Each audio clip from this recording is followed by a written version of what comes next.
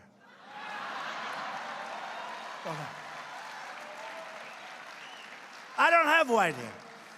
No, I see these white hairs, long-time senators, standing behind this young woman, and she's ranting and raving like a lunatic. And these senators, yes, I agree with this. Yes, I agree. The crazy female senator from the state of Ohio, the state of Hawaii, right? She's like a crazed person. What she said about men is so bad. What she said about men is so bad. But she's standing in the hallway. And she didn't know too much about the plan because she can't understand that plan. Which probably makes her smart, actually. Now, this is the senator from Hawaii, and they're saying to her, what do you think? Well, I don't know how people are going to get to Hawaii, but I'm in favor of the plan. I don't get it. I don't get it. I don't get it. So she's in favor of the plan, but you won't be able to get to, well, we can take boats, I guess. We'll go back to boats. This is the new Democrat platform for the, and I don't want to talk them out of it. I don't, I swear, I don't. This is a killer. I got to get off this subject. I want them to embrace this plan. I want them to go and sell this plan. I just want to be the Republican that runs against them. Could that be?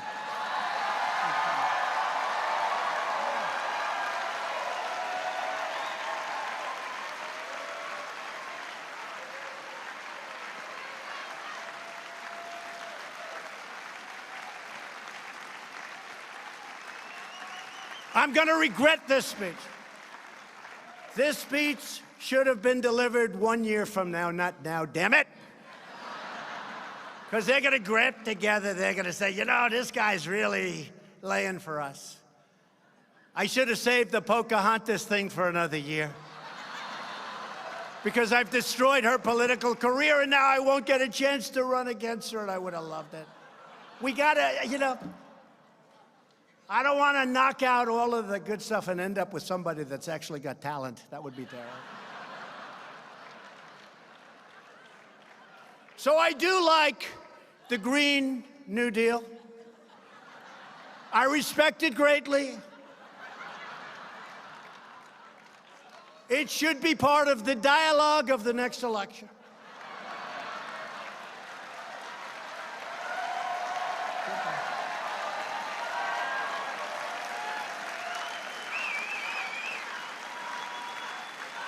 And I think it has tremendous promise and tremendous potential for the future of our country. Socialism is not about the environment. It's not about justice. It's not about virtue. Socialism is about only one thing. It's called power for the ruling class. That's what it is. Look at what's happening in Venezuela and so many other places. All of us are here today because we know that the future does not belong to those who believe in socialism.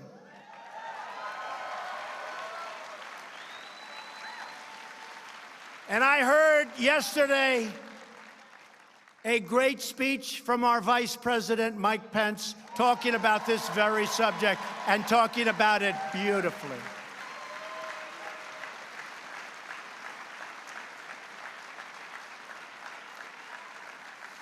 The future belongs to those who believe in freedom.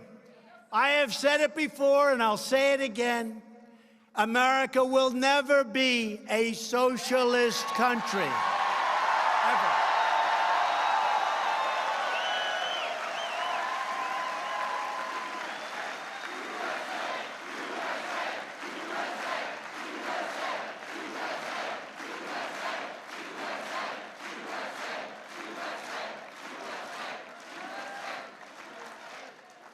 Young Americans, I love young Americans. Speaking of young Americans, Candace, stand up. Candace is getting married. Stand up. You've been incredible. Thank you. Your whole group has been great. You're getting married. Seems like a nice guy to me. Congratulations. You've been so great. Thank you very much, Candace. Thanks. And Charlie, what a job you're doing. Where's Charlie? Where's Charlie? Where is Charlie Kirk? Because he has done an incredible job. Thank you very much, Charlie. But young Americans like you are leading the revival of American liberty, sovereignty, and self-determination in the face of left-wing intolerance, the anger, the unbelievable anger. I see it every day. Fortunately for you, it's mostly pointed at me. You have the courage to speak the truth, to do what is right, and to fight for what you believe, and keep doing it. We reject oppressive speech codes, censorship, political correctness, and every other attempt by the hard left to stop people from challenging ridiculous and dangerous ideas. These ideas are dangerous. Instead, we believe in free speech, including online and including on campus. And by the way, there's a young gentleman with us today.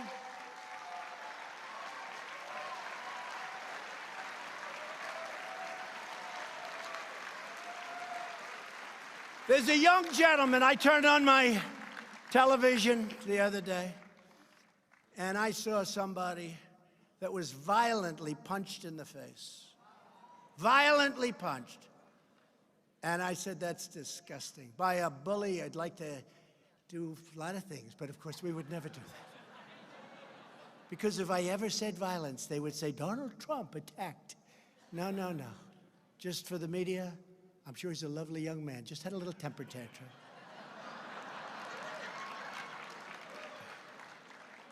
I've been there before with those people. I don't want to do it again. So, the man's name is Hayden Williams.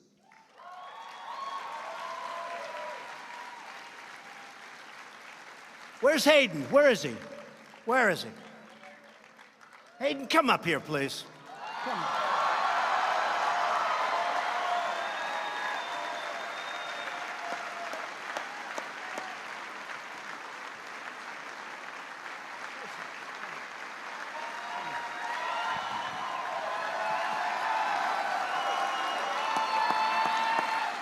Thank you.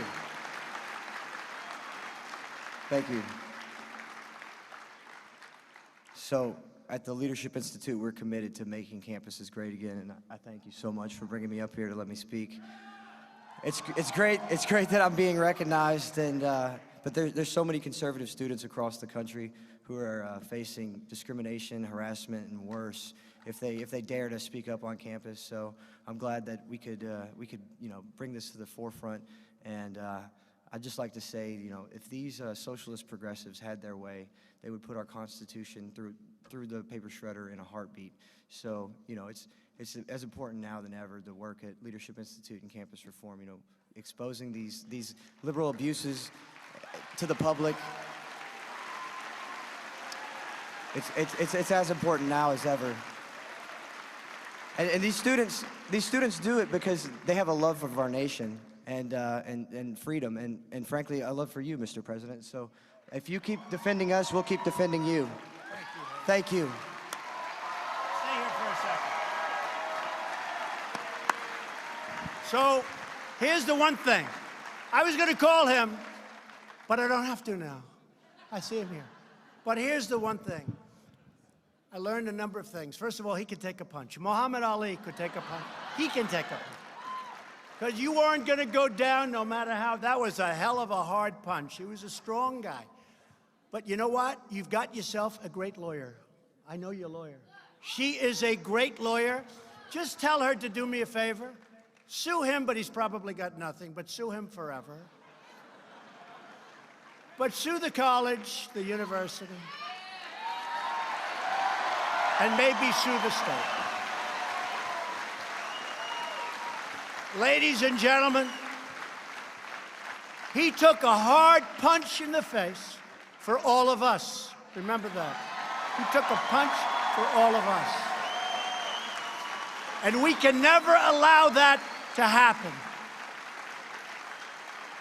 And here is, in closing with Hayden, here's the good news. He is going to be a very wealthy young man. That's okay.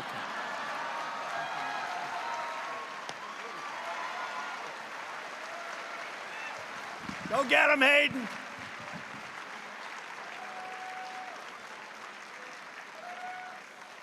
Today, I'm proud to announce that I will be very soon signing an executive order requiring colleges and universities to support free speech if they want federal research dollars.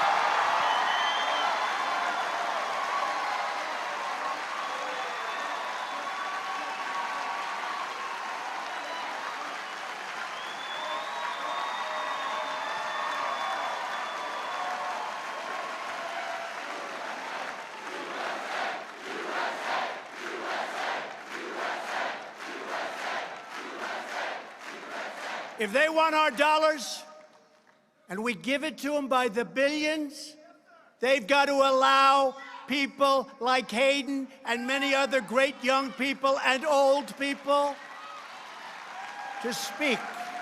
Free speech.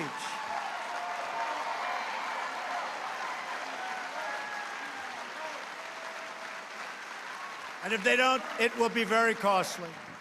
That'll be signed very soon. Every day we're restoring common sense and the timeless values that unite us all. We believe in the Constitution and the rule of law. We believe in the First Amendment right, and we believe in religious liberty.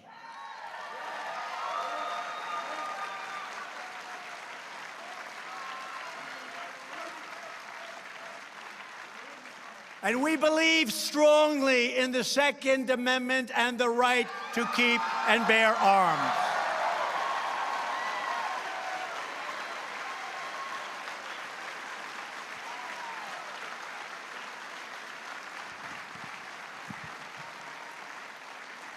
Which is under siege, folks. They have a lot of plans. It's under siege. Be careful. But I'll protect you. I promise you that. I'll protect you. Because it all has to come through my office. And we hopefully are going to be here for 6 more years, so you're in good shape.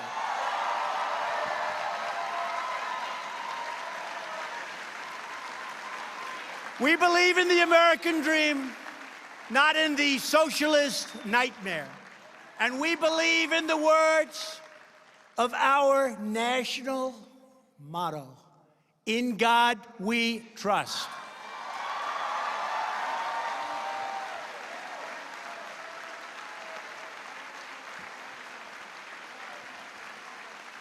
Every day, my presidency will defend American families. We will defend America's workers, our great, great cherished workers that now we're taking care of. They're not losing their jobs. We're creating those jobs. We're not letting those companies destroy their lives anymore. We will defend the American way of life. And we will always defend America's borders, because without borders, as I've said many times before, we don't have a country.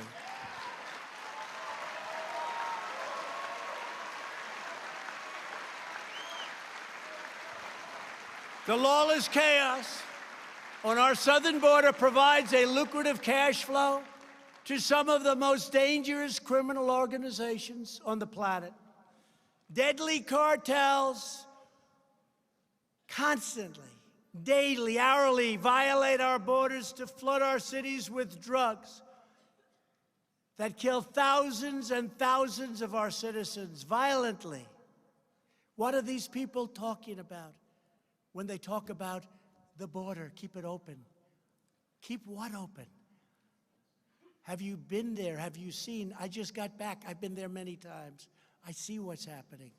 I don't like it, but I have to tell you, our Border Patrol, our ICE agents, our law enforcement, the job they do, and they don't have the backup of a wall in many cases. The job they do is incredible.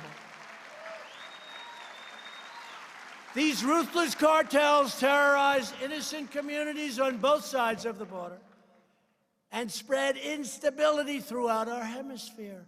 When I was there 2 weeks ago, 26 people were killed, very close to where I was, on the Rio Grande. Sounds nice, right? The Rio Grande. Rough stuff. 26 people were killed, and they were buried right near where I was standing. And the paper doesn't write about it, the news doesn't write about it. In the last 2 years alone, ICE officers made 266,000 arrests. Think of what that means. Think of that.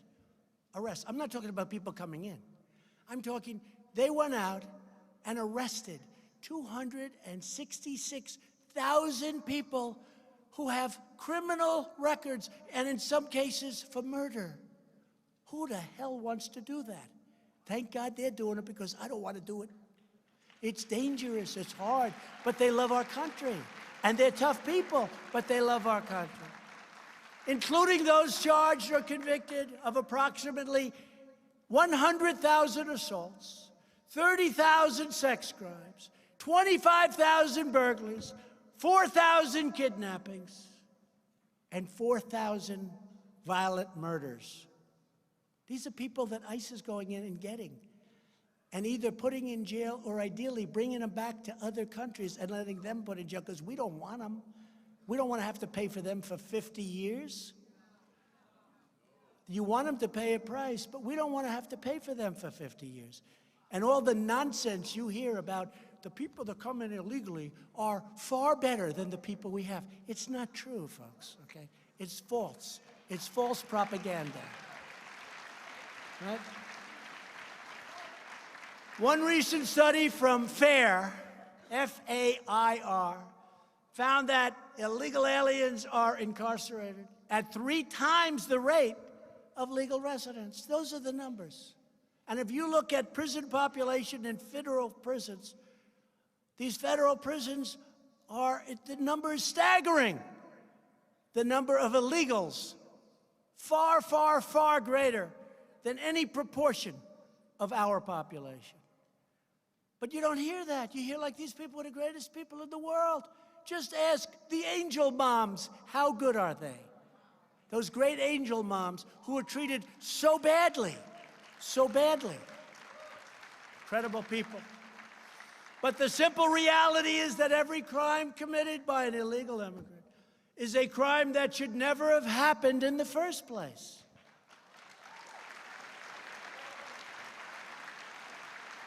The border crisis is also a heartbreaking humanitarian tragedy. Vicious coyotes, smugglers, and human traffickers prey upon innocent women and children. 1 in 3 women is sexually assaulted on the dangerous journey north. When I ran for president, my first speech, I mentioned the word rape. The press went after me. I couldn't believe it. I said, will it be like this always? The answer was yes. It even got worse. From day one, I mentioned the word rape. If you look at that speech, that was so innocent compared to what's really happening. That was a very innocent speech compared to the real facts. Illegal immigration is not compassionate. It's inhumane, unjust, and cruel.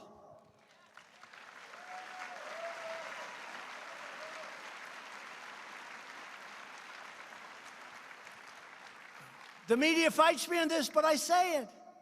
Mothers who love their daughters, when the daughters are getting ready to make that 2,000-mile trek up through Mexico, and frankly, I wish Mexico would stop them at their northern border. I wish Mexico would stop them. Because, you know, they have a border.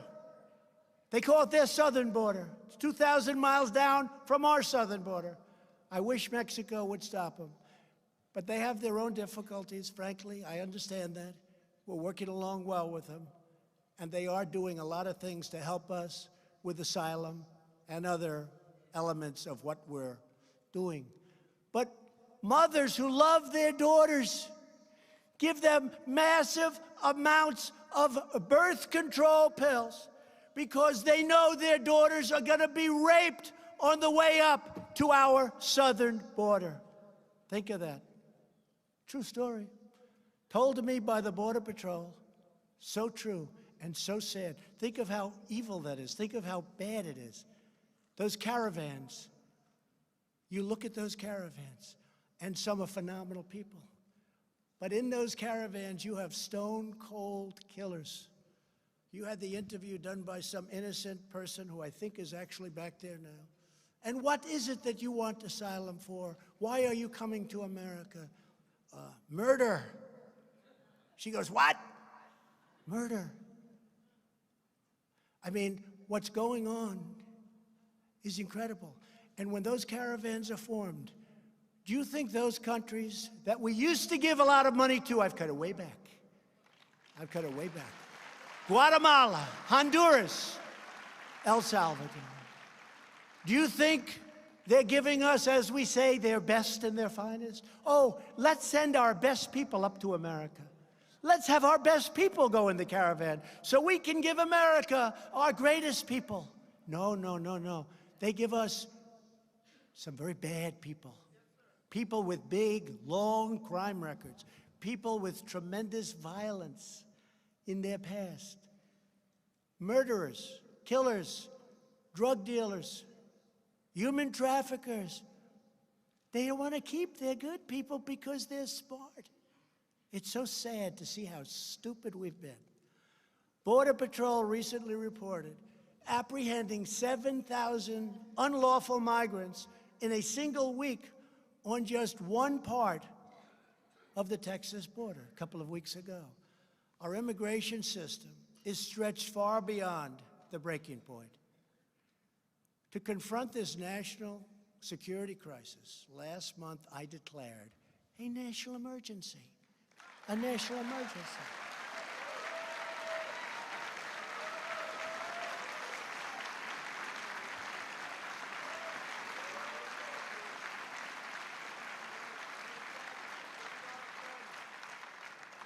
And when I see these people, and they're good people, some senators, most, I tell you, the House has been fantastic. The House, the backing we've had from the House has really been, I'm talking about in the last short period of time. There's a lot of spirit in the House. And I think in the Senate too, but we're going to have to see because we have a vote coming up. And a lot of people talk about precedent. That if we do this, the Democrats will use national emergency powers for something that we don't want. They're going to do that anyway, folks. The best way to stop that is to make sure that I win the election. That's the best way to stop that. They're going to do it anyway. They'll do it anyway. I watch them, good people, they're friends of mine. We're very concerned with setting precedent. That's precedent, not president. Precedent. We're very concerned about setting precedent. I'm very concerned with having murderers and drug traffickers and drugs and drug cartels pouring into our country. That's what I'm concerned about. And the Democrats, they're going to do whatever they do if they get into power, and it won't have a damn thing to do with whether or not we approve our national emergency. Because let me tell you, they don't like it when I say it, but we are being invaded. We're being invaded by drugs, by people, by criminals, and we have to stop it. And we want people to come in, as I said before, but they have to come in legally and with merit.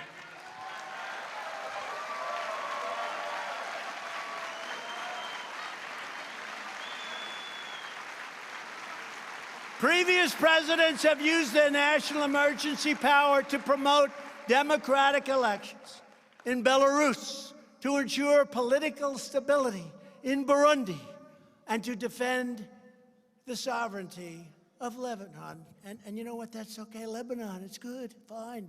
Use it. But we need it right here in our country. We have to use it for our country. Many emergency declarations have been used to protect people in faraway nations and distant lands. Now we are protecting, finally, our people, you, our people. And we are proudly standing with the heroes of ICE and Border Patrol and law enforcement.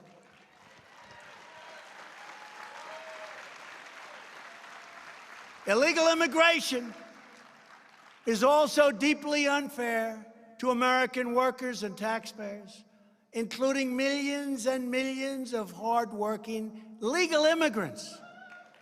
If you care about helping immigrants and care about their success, if you care about reducing poverty and raising living standards, then you must support a safe, strong, and very, very secure border. We need an immigration policy that helps all Americans thrive, flourish, prosper. We need an immigration policy that's going to be great for our corporations and our great companies. We need an immigration policy where people coming into our country can love our country and love our fellow citizens.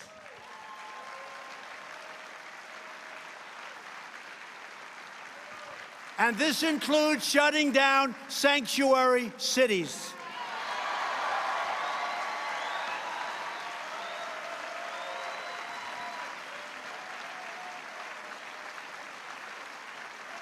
And we want to end catch and release. We catch them, we realize they're a criminal, and we have to release them. Think of this. They come onto our land, they put 1 foot on our land. We now have to take them through a massive court trial. Who does this? Other countries say, get the hell out of here. We have to take them through court. So we catch them. We talk to them. If they're criminals or if they're not, we release them. We say, come back for a hearing in front of a judge. You know how many judges you need to do this? We have 900,000 people backlogged. That's the good news. The bad news, nobody shows up. 3% of the people come back for a trial. It's insane. Not my fault. I inherited this mess, but we're fixing it. We have to end chain migration, and we have to cancel the visa lottery. Every American no matter where they're born, will benefit from the creation of a lawful immigration system. It is such, you talk about an emergency. Our immigration system is so broken, folks.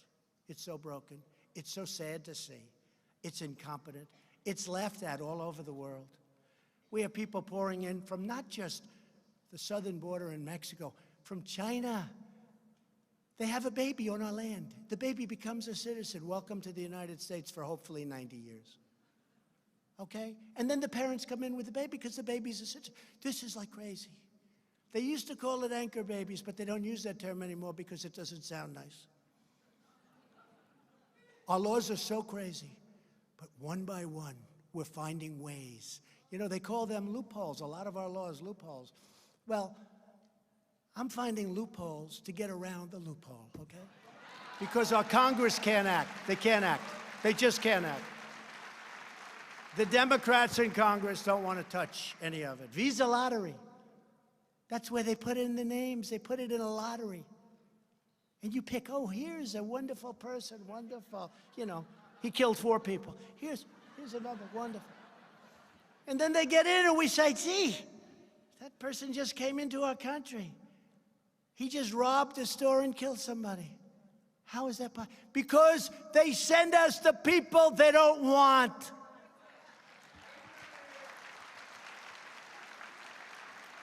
Biggest form of subsidy we give to other nations. Immigration systems that prioritize the admission of those who can support themselves financially and contribute. We want people that can help themselves, that can support themselves. We have people coming in. We support them from the day they come in till the day they die. We can't do that as a country. We can't afford to do that as a country. Sadly, on immigration and so many other issues, Democrat lawmakers have totally abandoned the American mainstream. But that's going to be good for us in 2020. They're embracing open borders, socialism, and extreme late-term abortion. Weeks ago, lawmakers in New York cheered as they passed legislation to allow babies to be ripped from the womb of their mother, right up to the very moment of death. Then, in an act and a statement, the likes of which I don't think I've ever heard. In Virginia, the governor, a Democrat, stated that he would allow babies to be born outside. He would wrap them. He would take care of them. And then he'll talk to the mother and the father as to what to be done. And if they didn't want the child, who is now outside of the womb, long outside of the womb, they will execute the baby after birth. They will execute the baby after birth. And that's one many people have never even heard of or thought about. This is a radical agenda by the Democrats. And when you put something up, as was just put up before the Senate, everybody on the Democrat side votes for it. By the way, I have to say one thing. They're lousy politicians, and they have lousy policy. They have policy I could never sell if I wanted to. But, big but, they always stick together, and the Republicans don't. Remember that. Remember that.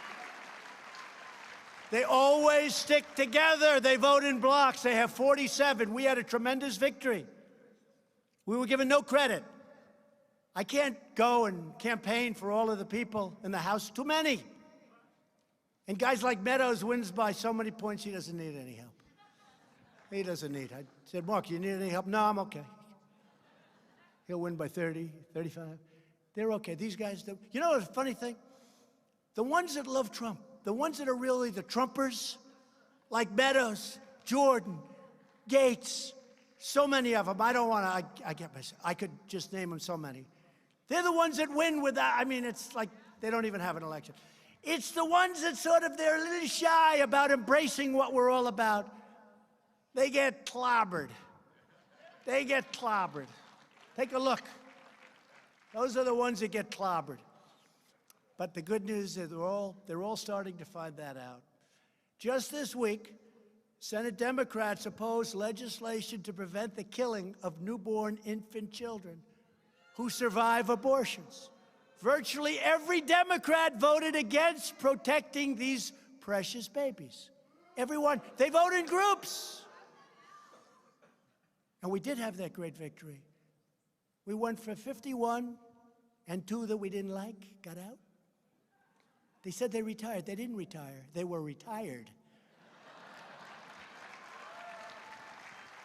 They said these 2 senators have decided to retire. No, no, no. They retired because they had very little support, like how about 5% and 8%. No, we did great. We had 53. We picked up in the Senate. They were going to win the Senate, remember? And I'll tell you, folks, I worked hard. I did 32 big, fat rallies. And those rallies brought us to a tremendous Senate victory so that we can continue onward with our judges and our approvals.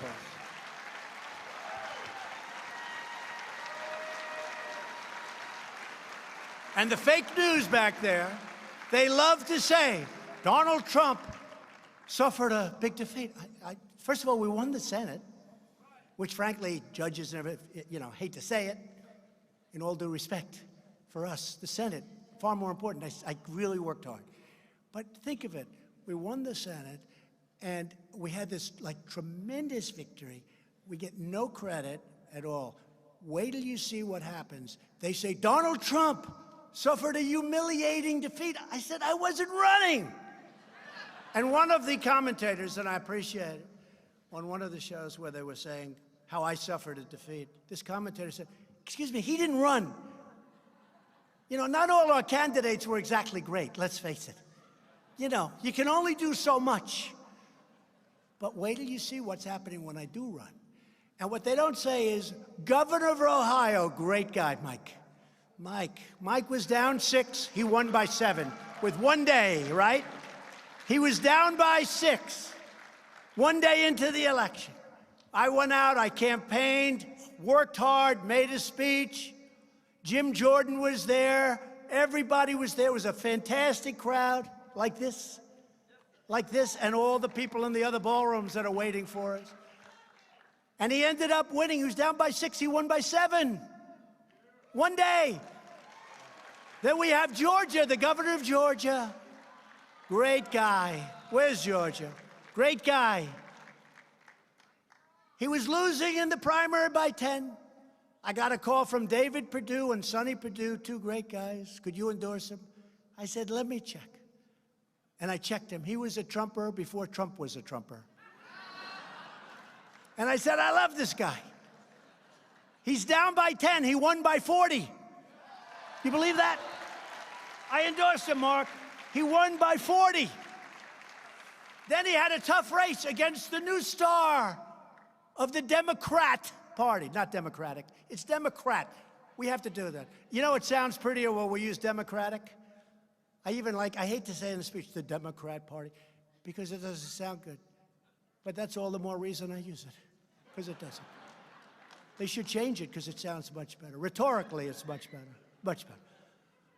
But then he had an election against their star, who followed me after the State of the Union address.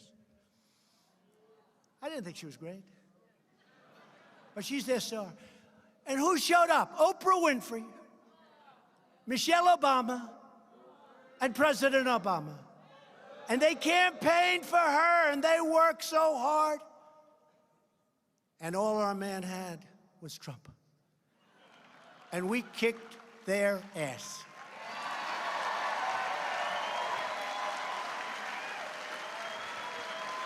True.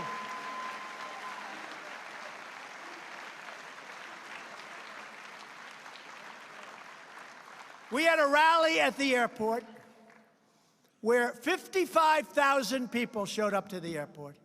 It was one hangar. They had 3 other hangars that were full. They went so far back, The problem was they gave the press, like these guys, they gave the press too good a location because the people behind them couldn't see properly. I was so angry. But we had 55,000 people show up. I said, you're going to win the election. He won the election. He won it fairly easily against their star. And now David Perdue is going to win for senator in 2020. And then we had Florida and many others. And we have a candidate, Ron DeSantis, a friend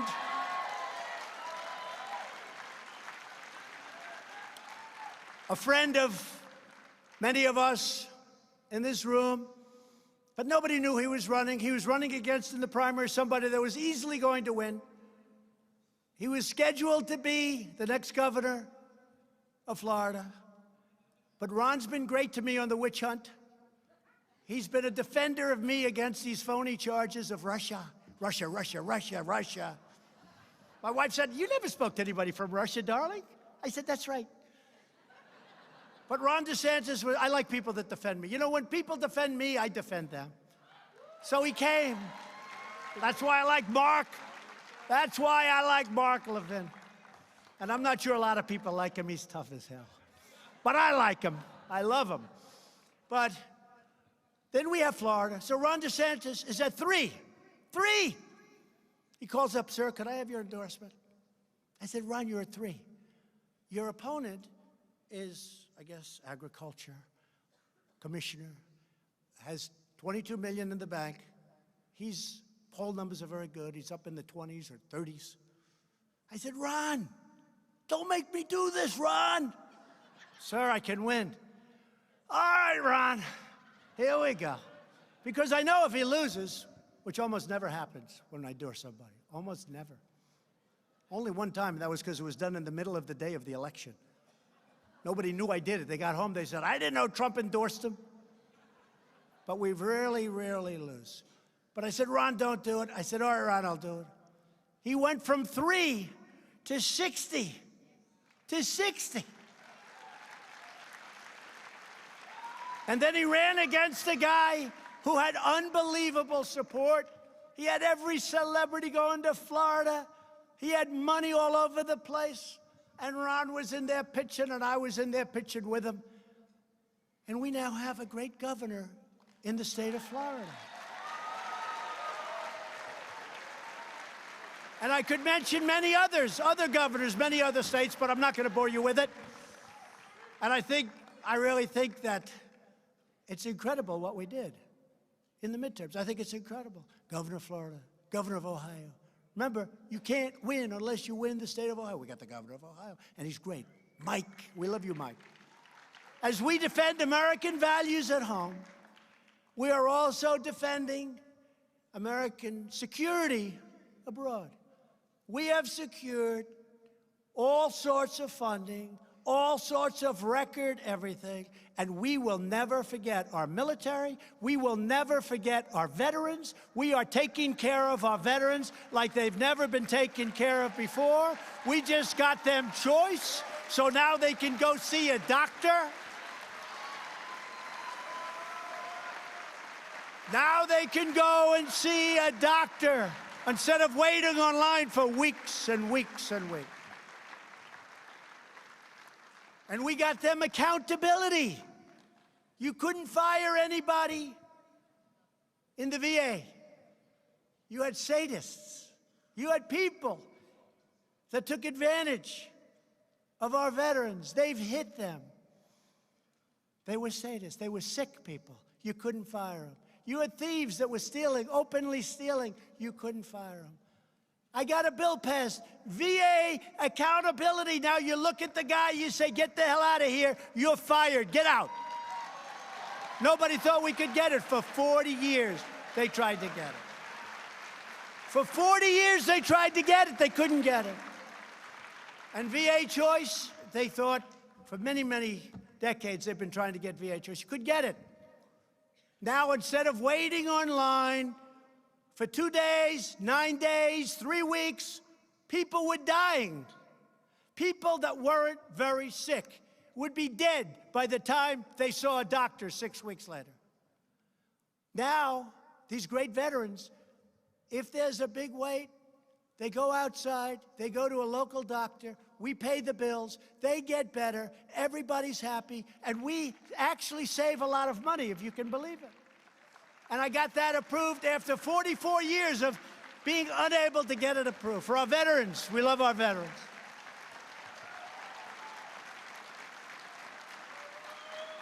And just in finishing up, as you know, I just returned from Vietnam, where I had very productive meetings with Chairman Kim Jong-un. Very productive. We get along. We've developed a good relationship, very good, and made great historic progress. And I do get a kick out of all these people in previous administrations. Donald Trump should not, under any circumstances, be doing this or that. You know, they tell me how to negotiate. These guys died. One administration gave billions of dollars to him and got nothing. And we haven't given him anything yet. I look forward to maybe doing something at some point. But I know one thing, I'm going to get other countries to give. Maybe not us, but I'm going to get other countries to give. And if it all works out, if it all works out. But I had to walk, because every once in a while you have to walk. Because the deal wasn't a deal that was acceptable to me. I don't like these deals that politicians make. They make a deal just for the sake of doing it. I don't want to do that. I want to make a deal that either works or let's not make it. But the one thing we have done is we have no testing, no missiles going up, no rockets going up, no nuclear testing. We got our great people back. We got our great, great people.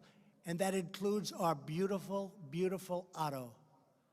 Otto Warmbier, whose parents I've gotten to know, who's incredible. And I'm in such a horrible position because in one way, I have to negotiate. In the other way, I love Mr. and Mrs. Warmbier, and I love Otto.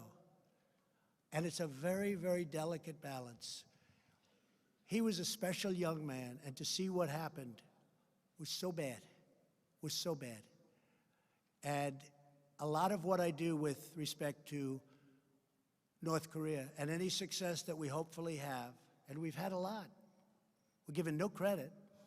They don't remember that in the last days of the Obama administration, rockets were flying all over the place, nuclear testing was going on, mountains were being, these are big mountains, they were being shoved over 3-4 inches. People thought it was massive earthquakes, then they found out, no, that was nuclear weapons, nuclear testing. So much. We're getting the remains back of a lot of our soldiers from many, many years ago. Mike Pence was in Hawaii. It was one of the most beautiful ceremonies. We made a lot of progress, and we'll continue to make progress. And I really think what we're doing there is very important. But we actually had a walk, but I think we had a very good meeting. In fact, when I came home, they put out a statement that actually they were willing to do much less on the sanction front. But you see, that's not what happened there. So already I think we're negotiating. And I'll tell you this, North Korea has an incredible, brilliant economic future if they make a deal. But they don't have any economic future if they have nuclear weapons. It's really a bad thing for them. So we'll see how it all goes, but I think it's going well. I think we learned a lot over the last couple of days. And again, the relationship seems to be very, very strong, and that's an important thing, especially when we're dealing with this kind of a situation. For years you watched as your leaders apologized for America. You saw that? Would you like to apologize? No, I'm not apologizing. Now you have a president who is standing up for America. After decades of building up foreign nations, we are finally building up our nation, and we are doing it with American hands, American grit, and with beautiful, beautiful American steel.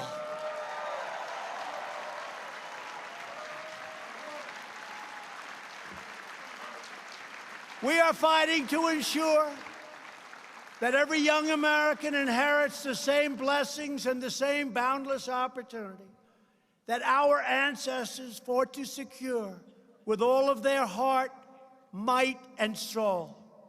Now more than ever, we need the proud men and women of CPAC. And I want to thank everybody here because it is incredible. Your organization is incredible. Matt and Mercedes, incredible. You're energized, you mobilized, and you're engaged. We need your voice. We need your patriotism. We need your commitment. We need your incredible spirit. On the 4th of July, we are having in Washington, D.C., a great tribute to America. I hope you can all come. 4th of July, keep it open. We want to bring millions of people into the city, and we want people to come who love our country. Those are the people we want. The 4th of July. A salute to America. Now is the time to embrace the promise of our history.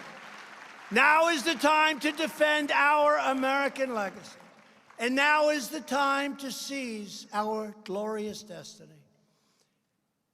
And by the way, I'm watching those doors. Not one person's left, and I've been up here a long time. I said, Matt, is that okay? He said, I love it. Don't leave. But not one person. So if you hear tomorrow when they read, people left. Nobody left early. There hasn't been one person that's left. But when you read it, you just say, fake news. This magnificent nation will always be the home of those who cherish life, who love liberty, and who defend the sacred rights given to us by Almighty God. Together we are one people, one family, and one nation, forever united behind one great American flag. Thank you to everybody in this room and to all of the other rooms all over the campus and all over the country. We're hooked in all over the country. Thank you very much. I want to thank CPAC. What a job they've done. What a job Matt Schlapp and his family have done in such a short period of time in bringing this to a level like it's never been before. God bless you. God bless the United States of America. Thank you very much.